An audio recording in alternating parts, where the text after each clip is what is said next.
Hola amigos, bienvenidos a un nuevo episodio de Los Implicados. Regresamos y a propósito de que ya estamos en medio de un proceso electoral, recordando que en el 2025 se vienen las elecciones presidenciales y por ello hoy tenemos un implicado aquí en el podcast, Yamil. Así es, Lali. Bienvenidos a todos ustedes al podcast de Los Implicados y en este capítulo le vamos a dar la bienvenida a Sandy Calle, que es analista y estratega política, para hablar justamente de la coyuntura electoral, porque como bien decías, Lali, se vienen ya las elecciones en los próximos meses y los candidatos ya se están preparando. Pero antes le vamos a dar la bienvenida a Sandy Calle, que nos acompaña en este estudio. Bienvenida. No, muchas gracias, qué gusto Lali, qué gusto Yamil. Para mí es un honor estar en este espacio de Los Implicados, con mucho susto también, ¿no? Imagínense. Hoy es la implicada. Sandy. Hoy soy la implicada, qué susto que me hacen tener. Pero creo que es importante aportar a temas de interés nacional para todos los ecuatorianos y ecuatorianas. ¿Cuál es el panorama político que visualiza Sandy desde el punto de vista personal, desde el punto de vista de lo que se viene, a pesar de que diríamos todavía hace falta algunos meses, pero sin embargo pues la gente de alguna manera ya está viendo cuáles serán los perfiles, cuáles serán los candidatos, y con la experiencia que tú tienes, pues ¿qué es lo que visualizas para los próximos meses? Bueno, es importante mencionar acá, Yamil y Lali, que es necesario entender esa coyuntura política, una coyuntura política para entender qué le motiva al elector dar el premio del voto a estos candidatos, precandidatos a la presidencia de la República, y sobre todo qué les va posesionando, cuáles son los aristas y cuáles son los elementos básicos para que el elector pueda elegir a un presidente que le dé soluciones a tantos problemas que tiene el Ecuador. Es también una realidad decir que hay un desgaste de la política, la gente ya no cree, hay una no credibilidad de la política por todos los actos de los gobiernos que han estado justamente en el país y no han cumplido sus promesas, y hay que entender que buscan algo nuevo. Y esa búsqueda de lo nuevo hace de que muchos actores políticos aparezcan dentro de este esquema coyuntural de la política y puedan también ser posibles opciones de salvadores del país y puedan dar una visión salvadora, pero que debe estar con un valor agregado, Yamil y Lali, porque no puede haber un salvador si no tiene herramientas comunicacionales, recursos comunicacionales que hagan clic con la gente, que empaten con la gente y sobre todo conozcan su nicho, sus necesidades, porque si no conocen su nicho, sus necesidades o los requerimientos, no van a tener resultados positivos. Votar por un candidato nuevo significa que de entrada pues ya estamos castigando, la gente ya está castigando a los políticos viejos, a los políticos tradicionales, a los partidos políticos que ya han estado en la palestra durante algunos años. De entrada quiere decir eso. Y por otro lado, pues si hablamos de políticos nuevos, ¿qué quiere decir? Que la gente vota ya no por partidos políticos tradicionales, ya no por nombres tradicionales, y busca nuevos perfiles independientemente del movimiento político. Por supuesto, no solamente en esta elección, en elecciones anteriores la gente ya no vota por ideologías, no hay ideologías. Ya no hay derecha, izquierda, demócrata, liberal. La gente ni siquiera le importa eso. A la gente le importa el ser humano y le importa el político y la persona. Y se ha votado muchas veces por ese algo nuevo, porque se está cansada de una política que roba, de una política de corrupción, de una política que no le hace caso, de una política de escándalos, de una política de miedos. Y es por eso que ese algo nuevo ha tenido mucha suerte en estas elecciones anteriores y en esta elección. ¿Por qué creen ustedes del nuevo Ecuador? Porque todo lo viejo estaba mal y lo nuevo es lo que daría una esperanza a los ecuatorianos. Esa es un poco la tónica que el elector tiene sobre los partidos políticos, sobre los sujetos políticos, de buscar a alguien que quizá no está manchado, alguien que quizá no tenga una relación sólida de partidos. Nosotros hablábamos antes de esta entrevista, por ejemplo, Jaime Nebot, que tiene toda una trayectoria, con una persona que quizá está nueva, van a elegirlo al nuevo, ¿no? Entonces, de acuerdo a eso, hay muchas percepciones. Por supuesto, esta no es la única verdad. Habrá situaciones con muchas excepciones, pero la gente busca algo nuevo. Ahora, Sandy, justamente mencionaba usted el tema de un recurso comunicacional, y eso se ha convertido mucho el tema de TikTok. Hablamos de que justo el nicho se convierte en las redes sociales, que no sé si es tanto un nicho, ¿no? Porque se convierte en un universo, si hablamos no únicamente de TikTok, sino de Facebook, de Instagram. Y ahí es donde lo vimos justamente al presidente Daniel Noboa, cómo fue llegando, inclusive también si retrocedemos un tanto con Guillermo Lasso. Pero ¿qué sucede justamente con el rol del joven, ¿no? Que ve al candidato a través de redes sociales, pero que en las últimas elecciones se vota por el tema estético, ¿no? Y he escuchado mucho, muy cercano, a algunos jóvenes que dicen, voté porque es guapo, me parece como luce, es un candidato que es deportista, pero la propuesta quedó al lado y netamente fue el lado de imagen. Bueno, hay que entender que los jóvenes, yo siempre voy a apoyar a los jóvenes son innovadores, creativos, tienen energía, tienen esa chispa, esas ganas de sacar al Ecuador adelante, siempre voy a apoyar a los jóvenes, pero aquí hay algo que pasó y que sería importante recordar para todos ustedes, es de que Noboa supo qué querían los jóvenes. Noboa supo el nicho, sus necesidades, desde la parte marquetera, desde la parte comunicacional, se llegó, quizá para mí o para muchos, hacer un TikTok no me llega, pero para ellos sí. Y es por eso la captación de mucha cantidad de jóvenes y de un alto porcentaje de jóvenes que todavía tiene una fidelidad con el presidente actual. Sin embargo, yo sí creo que la experiencia no es accidental. Y la experiencia no es accidental, y yo les voy a hacer una pregunta a los dos, no sé si me permiten, pero si ustedes están mal del corazón y están enfermos del corazón, ustedes se van a un médico que recién se gradúa o se van a un cardiólogo que ya ha hecho varias operaciones. Pero claro, vamos de la experiencia. Entonces, al menos personal, claro. Entonces, lamentablemente, esta analogía les pongo porque es un ejemplo clarísimo. No está pasando eso en el Ecuador. En el Ecuador vemos que los jóvenes están en puestos muy altos y que se lo merecen, por supuesto que se lo merecen, pero que esta combinación de la madurez, de la experiencia y sobre todo de la juventud no pasó de moda y debe estar presente todavía. ¿Por qué esa falta de interés con las verdaderas propuestas de los candidatos, Andy? Esa falta de interés de las verdaderas propuestas es porque no ha habido una socialización y una comunicación dirigida correctamente. Pienso que las redes sociales se han apropiado más de las emociones, que está bien, porque uno tiene que tocar el corazón, eso no va a pasar de moda. Alguien que le habla bonito, alguien que le enamora, alguien que le satisface, alguien que es líder. Una cosa es que te sigan y otra cosa es que te quieran ver como él. Yo me quiero ver como él.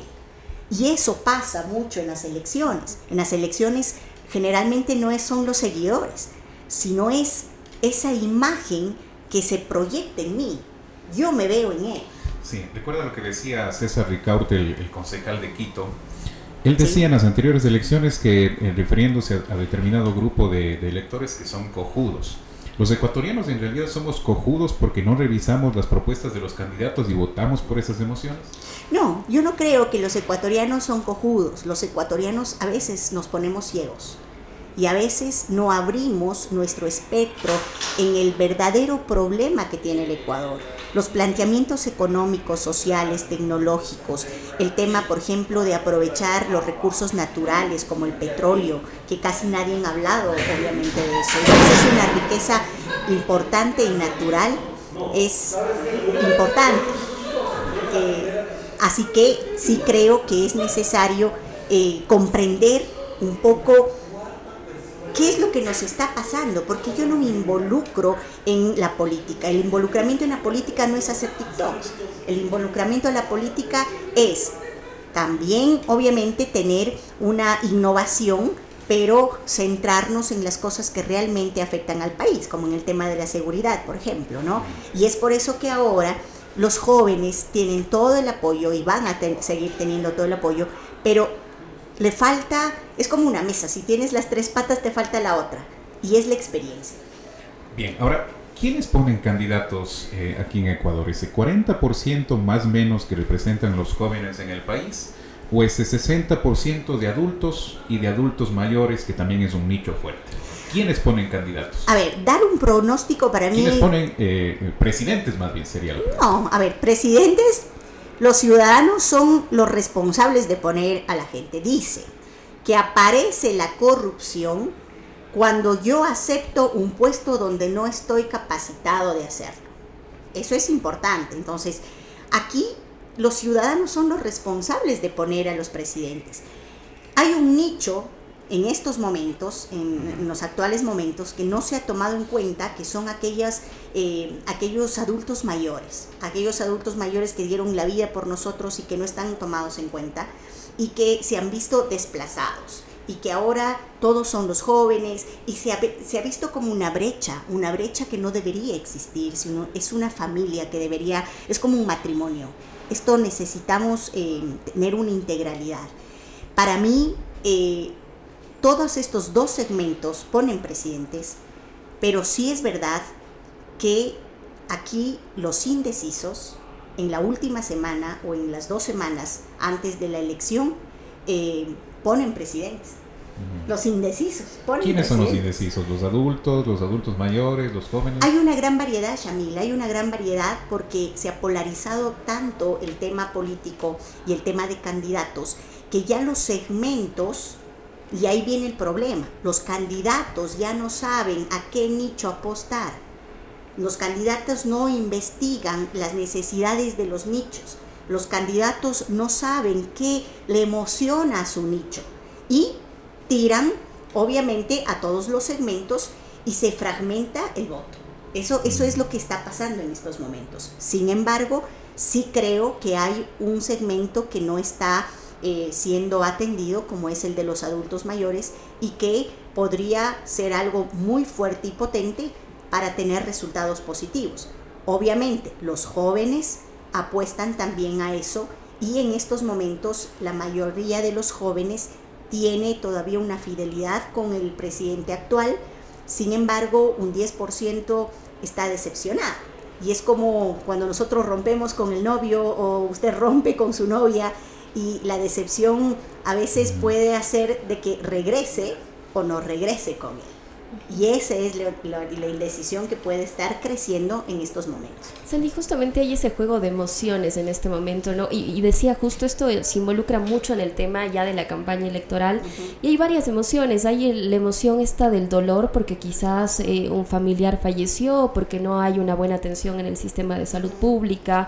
Hay el joven que tenía la esperanza de poder acceder a una universidad, pero a la hora de la hora no logró entrar y tampoco consigue trabajo. Entonces hay una serie de emociones que, claro, a la final del día confluye en una decepción con su candidato y que a la final llegó a ser presidente de la República. Justamente ahora esas emociones no nos juegan en contra, justamente los candidatos no se aprovechan de ese juego de emociones, porque ahora ¿qué va a pasar, no? Justamente con esa decepción. No, y aparte, por ejemplo, más que esa decepción, es que aquí pasa algo muy grave, y es el aumento del ego. A los sujetos políticos y a los candidatos en las elecciones anteriores y quizá en estas elecciones, lo que podría pasar es de que ellos en cierta forma van a aumentar los niveles de ego y eso les hace ciegos, no pueden ver más allá de la gente. Van a aumentar el hecho de tener mayor conocimiento, el hecho de las redes sociales, quién comunica mejor, quién lo hace mejor, quién puede hacer un baile mejor, quién capta más al segmento de los jóvenes, quién capta al segmento de los adultos. Pero no existe una verdadera propuesta de recobrar al Ecuador, de mejorar a los ecuatorianos, de asumir temas que realmente nos molestan, como el tema de la inseguridad que todavía estamos padeciendo. La gente tiene miedo de salir. La gente quiere irse. Miren ustedes en el tema de la migración. La gente quiere irse del Ecuador. Y no se ha puesto a analizar temas que realmente valen la pena y que nos pueden dar las pautas para que los sujetos políticos dentro de su plan de trabajo puedan darnos soluciones. Bien, vamos con las coyunturas, que en este caso pues lo del momento es lo que está sucediendo en Venezuela. Lo que sucede en Venezuela no repercute únicamente en Venezuela, también repercute a nivel regional, es decir, en toda Latinoamérica e inclusive lo que vemos es que en el mundo.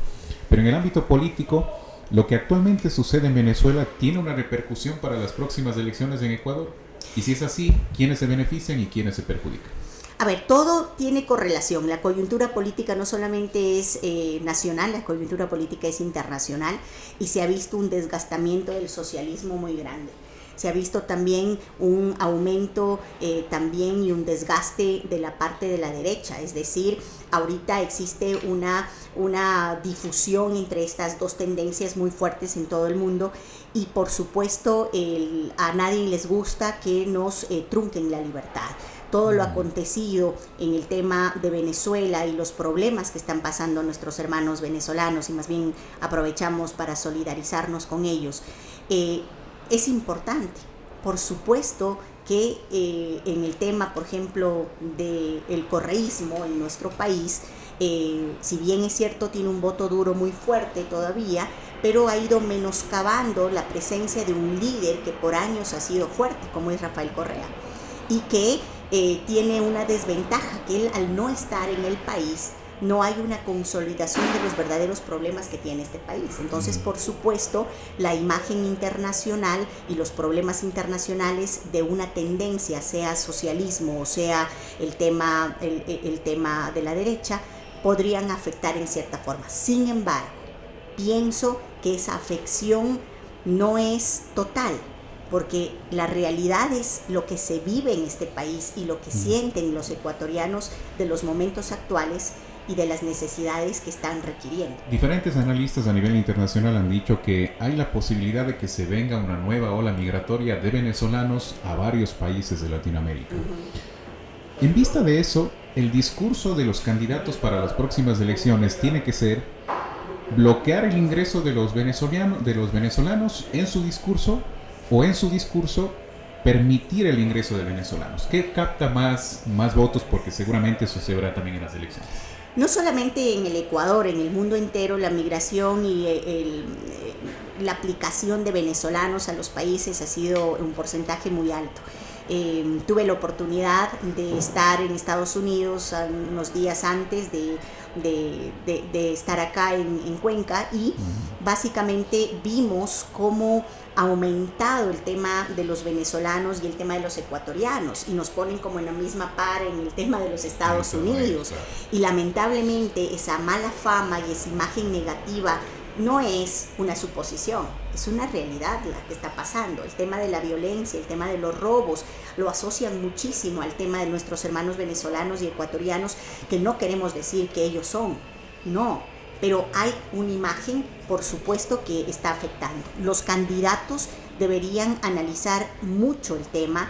Sí creo que es importante limitar las fronteras, mejorar la seguridad primero de acá y mejorar la situación de los ecuatorianos hasta para darle seguridad a los venezolanos.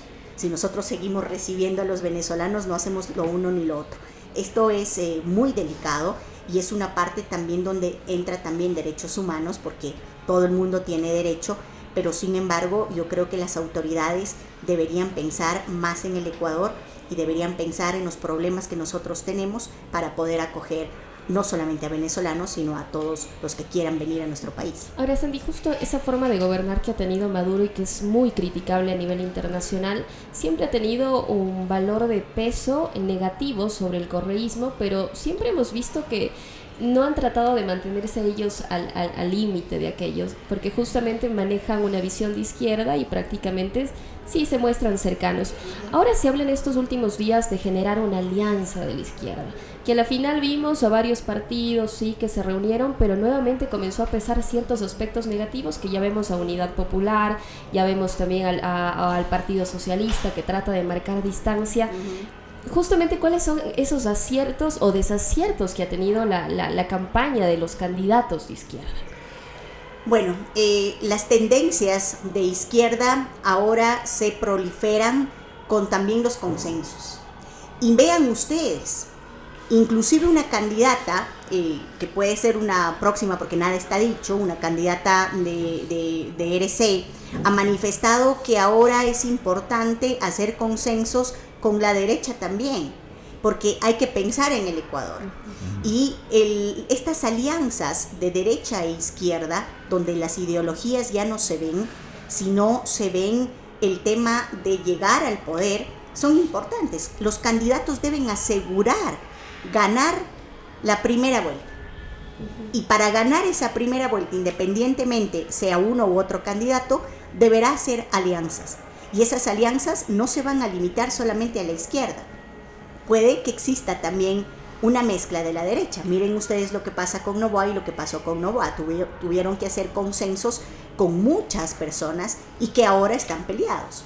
Entonces, tuvo una estrategia política, desde mi punto de vista, realizar todos estos consensos para estar obviamente en el tema del poder, pero ahora, estando en el tema del poder, se abrió diferentes frentes. Ahora, Sandy, siempre el correísmo se le ha visto como el cuco y siempre está fuera del tema de alianzas. ¿Qué tan visible puede ser una posible alianza con la derecha o con la propia izquierda? Hablo de si va a ser explícita al nivel de que se registre dentro del Consejo Nacional Electoral o quizás por debajo de la mesa, por detrás se verá un apoyo.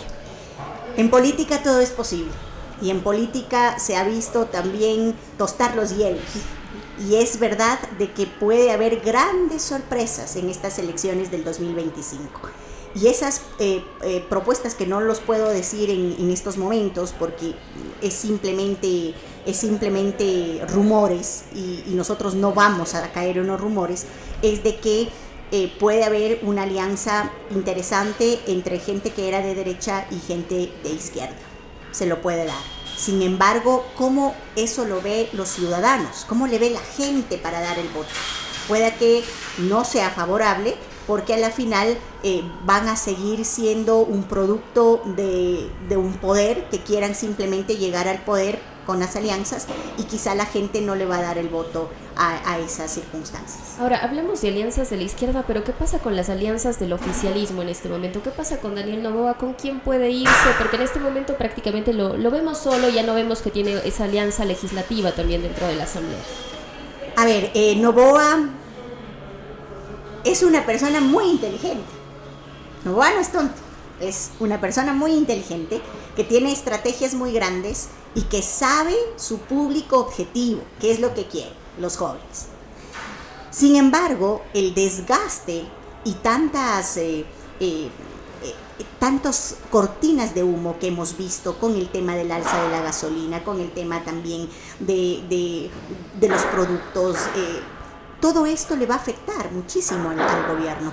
Debe haber una narrativa con otro sujeto político, otro candidato que le supere a él y que se consolide esos consensos, porque va a estar solo y el momento de estar solo es muy peligroso que quizá pueda perder una elección si su estrategia posteriormente en los días que venga no hace alguna obra, no desembolsa recursos importantes y no cumple sus promesas, por ejemplo en el tema de la salud, en el tema del seguro social, en el tema de la deuda donde se está pagando, pero qué pasa con el tema de los productos de primera necesidad, qué pasa con el tema del petróleo, qué pasa con el tema de la economía, si va a haber una inflación o no va a haber una inflación. Son temas que todavía son muy pronto de decirlos, pero son definiciones que podría darle resultados positivos o podría sepultar. Bien, vamos al tema de las encuestas que se han realizado en estos últimos días.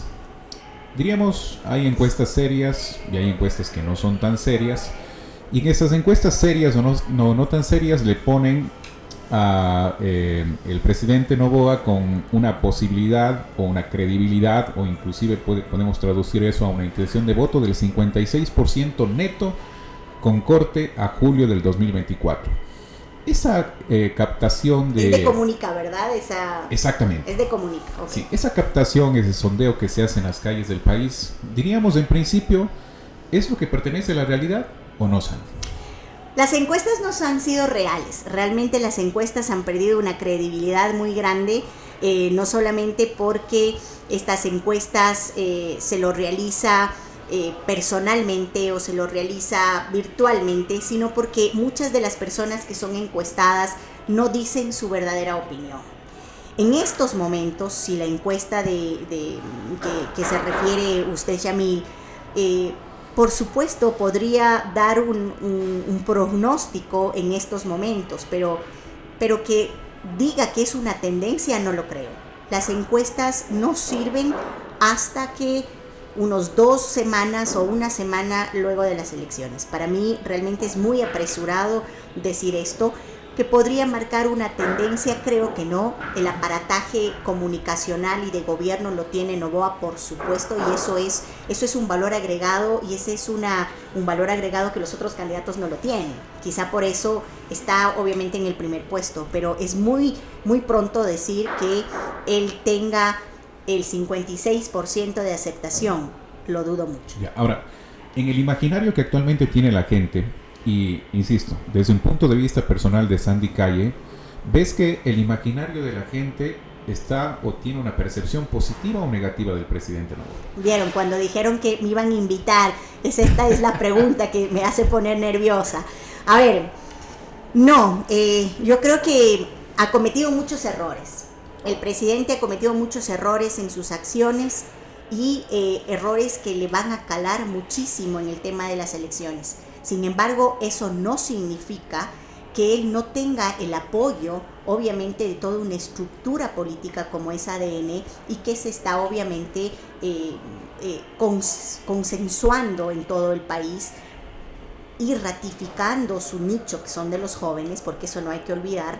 Su nicho va a ser también de los jóvenes, y a pesar de que hay jóvenes decepcionados, todavía tiene una gran aceptación.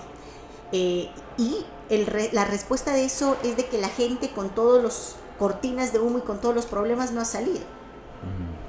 Se ha mantenido. Y eso es una estrategia importante que tiene Noboa. Como Sandy Calle, sí creo que el Ecuador merece acciones concretas y ya no peleas entre los políticos. Estamos cansados de eso. El Ecuador puede dar mucho más, pero hay que dar los primeros pasos. Si nosotros no salimos de ese círculo rosa, de ese círculo de confort, este país no va a avanzar. Ahora, justamente, ¿cuáles son las figuras políticas fuertes en este momento como precandidatos presidenciales o como nombres que suenan justamente para esta nueva elección? Porque escuchamos a Leonidas Issa, vemos justamente a Luisa González, que quizás pueda ser ratificada como candidata del correísmo. También vemos al presidente Daniel Noboa, que va a buscar una reelección. ¿Cuáles son esas figuras que sí se están posicionando y que llevan ventaja de otros candidatos? Bueno, hay varios nombres que están en la palestra política. Hablamos de la izquierda democrática con Carlos Rabascal. Pensemos también que él viene también de RC, del correísmo. El Partido Social Cristiano con Henry Kronfle, en donde es el actual presidente de la Asamblea, que es importante. Sociedad Patriótica con Andrea González, ¿no es cierto? Que hubo esa unión con Lucio Gutiérrez y que ahora ya es público, ya se han peleado. Entonces nada está dicho, nada es posible, estamos simplemente especulando, pero son nombres que ya están en la palestra política. Construye con Henry Cucalón. Este es un insider por toda la experiencia que él tiene como ministro de gobierno, pero tiene un gran peso en la espalda, amigos. Haber sido parte del peor gobierno del Ecuador, que es Guillermo Lasso. Y eso le va a afectar muchísimo en ese sentido. Pachacuti, como usted lo dijo, con Leonidas Issa, donde vemos que Leonidas es aquel persona que realiza el tema de las marchas, que se compromete porque no está de acuerdo con las medidas económicas, pero que la gente obviamente está ya cansada de no trabajar y de las paralizaciones, ¿no? Es un poco el tema. En Reto hay Raúl Chávez, él es concejal de Guayaquil, donde le tiene Aquiles Álvarez, y también vimos muchas cosas que salieron de Aquiles Álvarez y que también le puede bajar muchísimo, y es probable que también busquen consensos y desaparezcan algunos de los candidatos propuestos también ahora, o de los nombres, ¿no? Veo a Pedro José Freile, un candidato por Suma, donde le veo interesante porque ha sido uno de los pocos candidatos que ha salido ya con una estructura de equipo, donde le dice Jean Topic va a ser la persona experta en seguridad para mejorar los problemas del país, donde hizo recién algo que le motivó a ser candidato presidencial, como es ver cómo los migrantes padecían en el tema de Diarén, que también ha sido criticado, por supuesto, pero le veo a una persona que está apuntando a sustento, a una esencia de lo que realmente el país necesita. Y el tema de Luisa, que me parece interesante, que adquirió un porcentaje de más del 50% en las últimas elecciones y que todavía tiene un voto duro, ¿no? Y Noboa, por supuesto. Aparece también José Serrano, que José Serrano había dicho que tiene la intención de ser candidato. Aparece José Serrano también, aparece Carlos Rabascal, o sea, hay mucha gente, muchos candidatos donde se van a polarizar también mucho eso y que van a apuntar a unos 3 candidatos principales. Exacto, la mayoría de ellos no llegan únicamente a rellenar la papeleta. Sí, pero eso es lo que se quiere que se vea en estos momentos. En estos momentos a los candidatos les conviene llenar la papeleta porque mientras vean esta cortina de humo, ellos por debajo deben estar haciendo consensos y quizá el momento ya de la formalidad de las inscripciones ya no aparezcan tantos candidatos, sino aparezcan consensos. Bien, ya para ir cerrando, ¿qué es lo que tiene que ver la gente, más allá de lo que hemos hablado en esta entrevista, de que los jóvenes principalmente no se fijan en las propuestas, sino más bien en lo que hacen ellos a través de las redes sociales? ¿Qué es lo que sí debería mirar la gente en estas próximas elecciones para tomar mucho en consideración? Porque estamos hablando de que el país también se juega la seguridad, la economía, la migración, en fin, son aspectos fundamentales y que la gente tiene que revisar, creo yo, esos aspectos. Pero según tu punto de vista, ¿qué es lo primordial que se debe revisar? Bueno, yo creo que más bien un mensaje a todos los ecuatorianos, a todas las ecuatorianas, a todos esos jóvenes. No hay que desentenderse de la política, Yamil. Creo que las personas que se desentienden de la política siempre van a tener a las peores autoridades. Hay que tener interés en la política y hay que tener interés en una política real, en problemas reales, que puedan utilizar sus mecanismos de comunicación del TikTok. Yo no lo veo mal, por supuesto, porque es un mecanismo también de comunicación, pero eso no quiere decir que solo se apunte a eso, sino también haya una esencia y un sustento de resolver las cosas. Es necesario no desentendernos de la política porque eso nos ha pasado factura y vemos que muchas de los ecuatorianos y las ecuatorianas estamos sufriendo por la falta de liderazgo de verdaderas autoridades que no ven en su ego, sino ven en el servicio público su autoridad, su ego y no ven el servicio a los demás. Eso nos está pasando factura y es necesario alzar la voz y es necesario apoderarnos de mejoras para el Ecuador. Y el primer paso es desde nosotros, desde usted que me está viendo, desde el ama de casa, desde el profesional, desde el político. Todos creo que debemos ya no quejarnos, sino buscar la verdadera realidad y verdaderos resultados positivos que nos haga bien a todos. Bien, gracias Yamil, gracias Ani por ese importante análisis y bueno, gracias también a ustedes amigos que nos miran a través de nuestro canal de YouTube. Invitarles justamente a que se suscriban a este canal porque seguramente aquí en Los Implicados tendremos algunos candidatos a la presidencia de la República, a la Asamblea Nacional, para conocer precisamente cuáles son sus propuestas y saber si realmente son viables. Así que ya nos vemos en un próximo episodio. Chao. Gracias a ustedes.